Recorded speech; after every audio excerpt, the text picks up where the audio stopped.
araw po sa inyo at ito po muli ang Iparas kay Paras. Ako po si Eli Saludar at kasama natin si Secretary Jing Paras. Secretary, magandang araw sa iyo.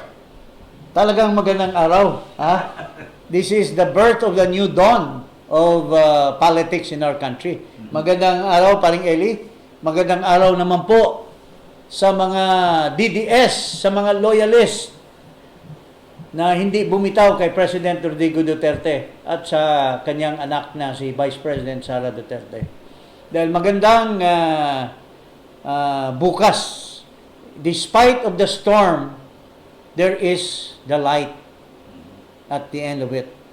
There is, humpay sa mga nagmamalasakit para sa mga Dutertes.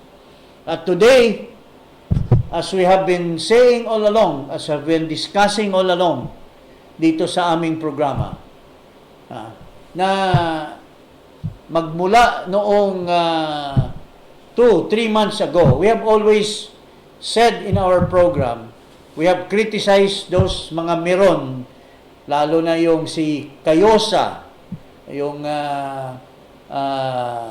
itong si Justice Carpio, itong Si Bukoy. Laila de Lima, itong Bukoy, itong Princess. At lahat ng mga sinasabing magiging prosecutor. Magiging prosecutor na wala man lang alam, kayo lahat ay, ano bang tawag niyan? Unsame. Na unsame kayo lahat. Dahil today, finally, everything is settled. Dito sa news item na ito, finally, the Supreme Court has spoken. Okay. They have used the power of judicial review. Ito po. Mga kababayan, ay ang Korte Suprema o kataas-taas na hukuman ay idiniklarang unconstitutional o labag sa ating saligang batas. Ito pong articles of impeachment laban po kay VP Sara Duterte. At saka siguro, wala na rin senador in his right mind will cross swords with the Supreme Court. Okay, so basahin natin yung, yung detalye at para i-interpret din ni Secretary Jing. Okay, so ayan, Supreme Court declares articles of impeachment versus Sara Duterte unconstitutional. Ito, the Supreme Court has declared the articles of impeachment against Vice President Sara Duterte as unconstitutional. Inanunsyo pa yan ang court spokesperson na si Attorney Camille Ting. At Ting said the Supreme Court unanimously declared, so lahat Jing, ay dineklara nga ang articles of impeachment ay unconstitutional. Walang dissenting opinion. Walang tumutol. Oo. As it is barred by the 1-year rule under Article 11, Section 3, Paragraph 5 of the Constitution, and for violating the right to due process. Ayun. So, the Supreme Court has ruled that the House impeachment complaint versus VP Sara Duterte is barred by 1-year rule and that due process or fairness applies in all stages of the impeachment process. So, due to this, Ting said the Senate cannot acquire jurisdiction over the impeachment proceedings. Okay, so, gayunman, itong sinasabi. However, the court said it is not absolving Vice President Duterte from any of the charges against her, but any subsequent impeachment complaint may only be filed starting February 6, 2026. Okay. Paki-explain na, Secretary. Yeah, tama yun. As we have been saying all along, the fourth impeachment is really unconstitutional in the sense that it was the fourth complaint filed. Even the third and the second is even superior than the fourth impeachment. So the real impeachment case or the real impeachment complaint is really the first impeachment. Yung December 2. Yung December 2. Had they not blocked that, then there could have been a valid impeachment. And that could have been, right now, nasa Committee on Justice na sana yan. at mapapadali yung kanilang mga hinaing na gusto nilang iprobar na may kasalanan si Sara Duterte. Because if it's in the Committee on Justice, if Reggie Velasco, my good friend, na kawawa naman, ang naaawa ako dito pare, dito sa kaibigan ko talagang matalik ito, si Reggie Velasco.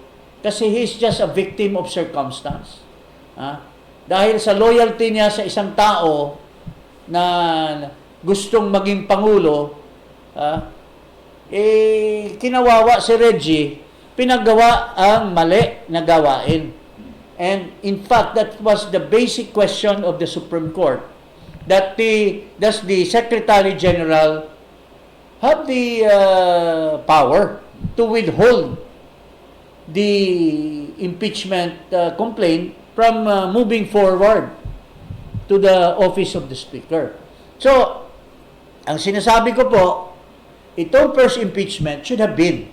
Now, if it was followed, yung mandate ng House Rules, then in accordance with the Constitution, that there shall be the impeachment complaint shall be calendared within 10 session days, and within 3 days should be endorsed to the proper committee. Justice Committee. Then sana yung magmula nung February or January, dapat nasa Justice Committee na yan at nililitis na yung issue. Because prior to forwarding it to the Senate, pwede mo nang litisin yung mga allegations nila na ginamit ng walang saysay yung pera na binigay, yung mga sa bangko o kung ano-ano. Pero ang problema kasi yung first impeachment very limited. It only dwelled on the issue of confidential funds. So yun lang sana ang malilitis sa Committee on Justice. Pero kaya nga nila ginawa yung fourth impeachment dahil na-realize nila na walang saysay yung mahina. Kaya dinagdagan nila at pinag-aralan nila, kaya gumawa sila ng fourth impeachment complaint. Pero dito, Secretary Jing, ay mabigat itong naging desisyon ng Supreme Court kasi walang tumutol ni isa man. No? Yes! At ang binanggit mo kanina na siguro dapat ay siguro magsisilbing leksyon din ito sa mga kongresista na kapag nag-file ng impeachment, susundin ang proseso. Yes. Di ba, ang sabi mo kanina, pag nag-file ng impeachment complaint sa Secretary General, dadalhin sa Speaker's Office. At tapos, 10 days, aksyonan yan. Aksyonan. Within 10 days, i-repair. Kasi ganito kasing paraan yan. Halimbawa, ikaw yung Speaker, ako yung Secretary General. Pag natanggap ko yung isang impeachment complaint, titingnan ko muna, endorsed ba ito ng isang congressman? Kompleto ba ito? Verified ba? And endorsed by a member of the House. Wala na akong ibang gagawin, kundi i-forward ko sa'yo. Sa Speaker. Sa Speaker. Kasi kung okay, it complied with the requirements of a completed, verified complaint, ipadala ko na sa'yo. Ikaw naman, i-forward mo doon sa Committee on Rules para pagdating doon sa floor, magkalendar. Sa order of business. Sa order of business. From the time na matanggap mo, within 10 session days, kailangan mo. Pag natanggap doon, na-announce na ng majority floor leader or kung sino mang assistant majority that there is an impeachment complaint filed against calendar this in the business, order of business. So in 3 days, dapat na i-refer. Dapat in 3 days na-refer na. Sa committee. Tapos doon sa Committee on Justice, kaya nga very crucial yung hiningi ng Supreme Court. Yung tatlo na hindi nila binigay. Why? Because if you are in the Committee on Justice and you are a complainant for impeachment, ang unang tanungin doon sa form, kasi ano yan the Committee on Justice will determine the form and substance. sa form pa lang, tinanong na kaagad, ito bang verification mo? Do you attest that this was taken by your own personal knowledge? Kailangan personal knowledge eh.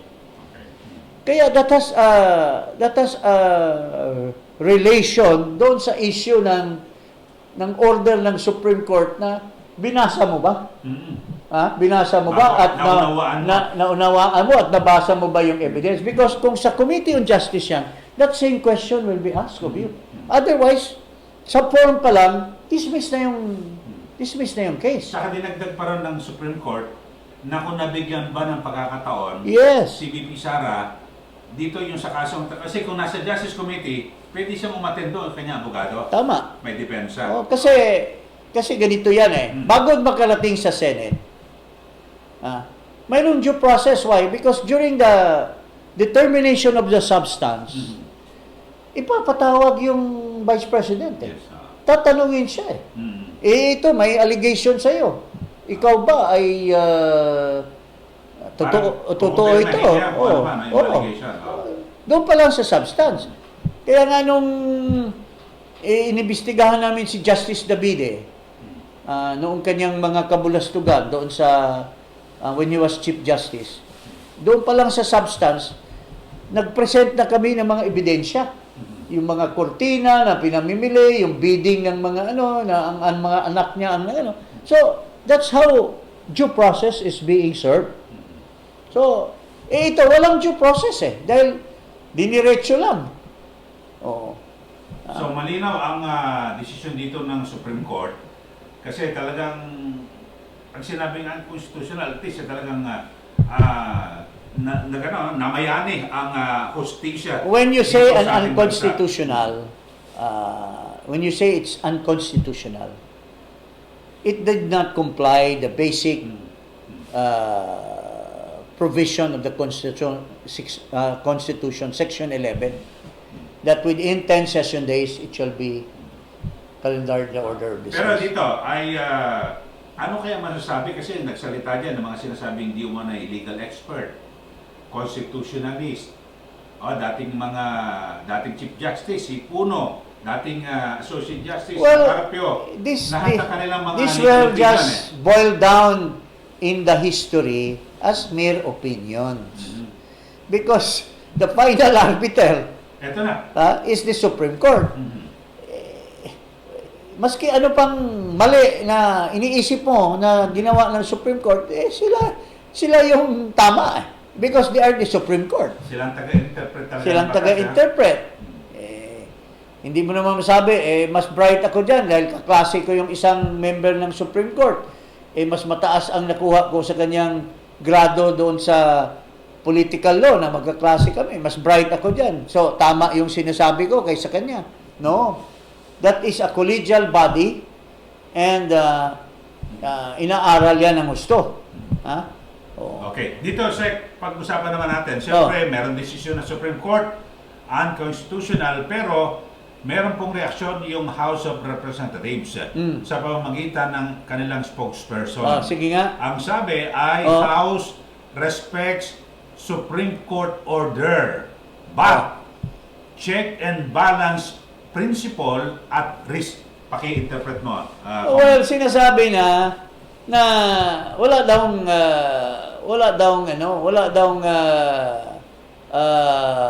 check and balance. Ano ba wala ito? daw check and balance, meaning to say na ang Supreme Court hindi dapat manghimasok doon sa issue na nire-raise ng Congress na it's a political issue. Ito yung quote niya para mas maganda argumento. We respect the Supreme Court, but our constitutional duty to uphold truth and accountability does not end here. Yan sabi. Well, nag-file. Okay. Of course, that's true. Hindi you file in February 2026. February 6, 2026. Mag-file ulit kayo. Princess na hindi naman prinsesa ang itsura. Sir, baka bumabaha rin sa house ngayon. Bumabaha. Bumabaha ng luha. Baka bumabaha ng luha. Pero I don't think bumabaha ng luha kasi captured na yung sinabi ni Tiangco nagastos na yun Wala na. They have enjoyed it during the vacation, during the break. Yung ika nga sabi ni Tiangco 210 billion yung pera, pero na-release ni is 110 billion. Ang daming pera na yan. Kung naibigay na yan sa mga pumirma na 215, happy sila. Pero dito, in fact, I will not be surprised with this decision. Baka yung mga pumirma na yan, baka by next week, mag-jump ship na yan kay Sara. Ha? I dare you, ha? Kung hindi ba kayo magtatalunan kay Sara Duterte, kasi tuloy-tuloy na ito There's no stopping Sara Duterte's presidency. Ano pa bang, ninyo? Wala na kayong argument do you think on February 2026 may sapat pa kayong mukha na mag-file uli ng impeachment? This is the deal breaker already, paring Eli. Base sa lahat ng mga taga-Masid at mga analyst, maging mga columnists at siguro yung mga commentator, ang sinasabi nga rito kapag nalusutan ito ni VP Sara Duterte, itong impeachment na ito, tapos na ang kwento. Tapos na. Parang para sa akin, tapos na nga 3 months ago Dahil ako, I believe in the wisdom of the Supreme Court. I believe in the power of judicial review. Pinag-aralan namin yan nung first year political law ako sa UP. Yung Marbury versus Madison, yun ang key na like any law student would say that when a local law conflicts the Constitution prevails. Yun ang kahit ba ginawang batas yan ng local So mananaig yung Constitution. The fundamental law shall win over a local law or whatever, regulations or so ito na yun. Tayo naman sa Jing, taga-Masid lang ho rin dito at talagang nahimay na pero alam mo yan. Pero ano kaya ang magiging, sabihin natin, eksena sa Lunes sa State of the Nation Address ni Pangulong Marcos Jr. So parang dire-diretso ang tama. Maraming batikos sa kanya pag-question sa kanyang taripa na nag-discount lang 1%. Tapos ngayon ito pa. Ako pa kay Marcos, he's fond of making history. So, part of history is for him not to appear in the State of the Nation. Kasi wala naman siya masasagot. Anong sasabihin niya tungkol dito sa impeachment? Kasi bagamat sabi niya nung una, wala siyang pakialam sa impeachment. Wala siyang pakialam, pero may mga interview sa kanya na mukhang dapat tumawid sa 20th Congress. Oo. Tapos sabi niya, wala na tayong magawa Nag-ano na yung Senate, nag-ano na yung House ngayon, Marcos, tapos sabi niya, yung mga kaibigan ko, hindi niya madidiktahan. Hindi niya madidiktahan. Sabi niya, yung mga kaibigan ko, okay, pero yung mga iba, hindi ko madidiktahan. Hindi niya kontrolado. Siyempre, hindi nga niya madidiktahan yung anak niya. Kasi, pati sa pagpili ng girlfriend, yung pinipili, yung parang yung sa oblation, di ba yung UP oblation, walang damit? Ganun yun yata ang pinili niya, walang damit. Okay. So, yun po ang hindi mo makontrol yung anak mo. So, anong sasabihin mo ngayon, Marcos? Mumurahin mo yung Supreme Court dahil kasi it's a storm in the teacup, pero at the back of that you're drinking coffee in the teacup. Check, isa lang, ihirit ko lang. Maaaring may magka-question dito at nagulat ho rito na bakit ang bilis naman ng desisyon ng Supreme Court? Di walang man lang oral arguments. May mga ganito mga kaso talagang pag wala ng oral. Mayroon din. Kasi alam mo, if the laws are clear and the acts is plainly illegal. Very, very clear. Ano pa bang explanation doon? Yung unang impeachment, hindi mo pinasa, inupuan mo. So, ang tanong nga, may authority ka ba? Doon pa lang, questionable na. Oh. So, pangalawa, kung impaired yung first impeachment, may second impeachment pa. Kaya nga doon sa sinabi ko doon sa Colmenares na yon, na advocate daw siya doon sa fourth impeachment dahil diretso na. Sabi ko, walang hiya ka naman, nag-file-file pa kayo ng impeachment, mga bayan muna. Tapos inabandon nyo yung impeachment complaint nyo. Is it because your members, si Castro, sinong pangalan nun? Yung Manuel, anong pangalan nung isa? Manuel Brosas. Dahil sabi ni Chanco, mayroong pinaabot na mga abuloy from the leadership of Congress, inabandon nyo yung second impeachment, tapos pumirma din kayo ng fourth impeachment. Anong klaseng kredibilidad mayroon kayo dyan sa party list ninyo?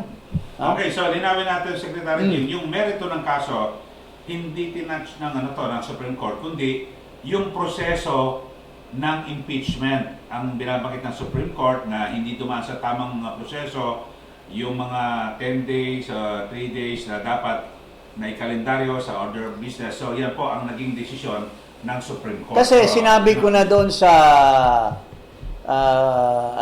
yung comment namin doon sa interview ni Colmenares, Tapiro, naalala mo, ni Karen Jimeno, in-interview nila nung kaibigan ko si Mike Toledo. Sinasabi nila na hindi daw na-initiate yung first impeachment. Siyempre, paano mo i-initiate? Kung hinarang mo. So, sabi siguro ng Supreme Court, that would have been already initiated. And that first impeachment should have been already litigated in the Committee on Justice. Yun ang issue dyan. So, the fourth impeachment is invalid. Why? Because it violated the one-year ban of multiple impeachment. Yun lang. That's how simple it is. You have to determine kasi, is there a first? Or is there an impeachment prior to this impeachment na tinatawag na fourth? There's a impeachment complaint prior. What happened to that? Kasi under the law, yun dapat ang una. Sabi ni Colmenares, paano yan? Mag-unahan na lang. Talaga namang mag-uunahan. Kaya nga nung panahon ni GMA, natatakot sila, kinausap ako ni Ronnie Puno, natatakot sila na baka may magpapile ng impeachment kay GMA na matinding impeachment. Kaya ginawa ang noon na sinasabi, inuunahan na. Inuunahan. Kami rin lang nagmaniobra doon. I was kasama ko si Reggie Velasco. Nung kinausap, ang inutusan nilang una, yung si Francis Bear. Kaya lang nagkamali, kinausap niya si Cabeltran. Si Cabeltran inanunsyo na, may impeachment dito. So they had to recourse to getting the congressman from Laguna, yung anak ng dating governor, si San Luis. Yun ang nag-file ng false impeachment against GMA. Kasi they were afraid that the opposition might be able to file an impeachment complaint na mas matindi. So, kaya dapat unahan yan O unahan mo na para wala nang iba. Dito, may nauna, pero hindi nila pinalampas yung nauna. Yung pang-apat ang ginawa nilang matinding impeachment, pati kasi sinaksakan na nila ng kung ano-anong mga false allegations tungkol sa bangko, yung mga pera daw ni Sara galing sa drug, Kung ano-ano ng mga sinama nila diyon sa port impeachment. Kasi they wanted to be sure na talagang Sara will not be able to run for the 2028 election. Ngayon, ano ngayon? Yung mga culprits dyan sa House of Representatives, yung namumuno dyan, hindi ba dapat mag-resign sana yan sila? If you have shame, dapat nga sa Japan, usong-uso yung seppuku or harakiri. If you have shame yourself dahil you did something very, very wrong, harakiri ako. Wala namang honor yung mga tao na yan, unlike the Japanese. Okay, so mga kababayan, huwag niyo po kalimutan na mag-subscribe dito po sa Iparas. So, as a parting word, mga kababayan, everything will be at peace. Maski nandyan kayo sa mga bahay-bahay nyo, maski nandyan kayo sa mga sulok na binaha, pero mayroon pa rin morning glory, morning vengeance sa mga tao na nagmamahal sa Duterte.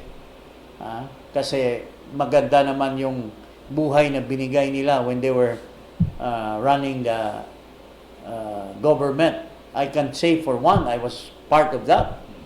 At wala namang talagang kabulastugan noon. So, ngayon, happy ang tao. Maski basa kami sa ulan, maski wala nang active yung bahay namin, pero ngayon, nagsabi na ang Korte Suprema na walang gagalaw kay Sara Duterte. So, ito na yung peace na hinahanap.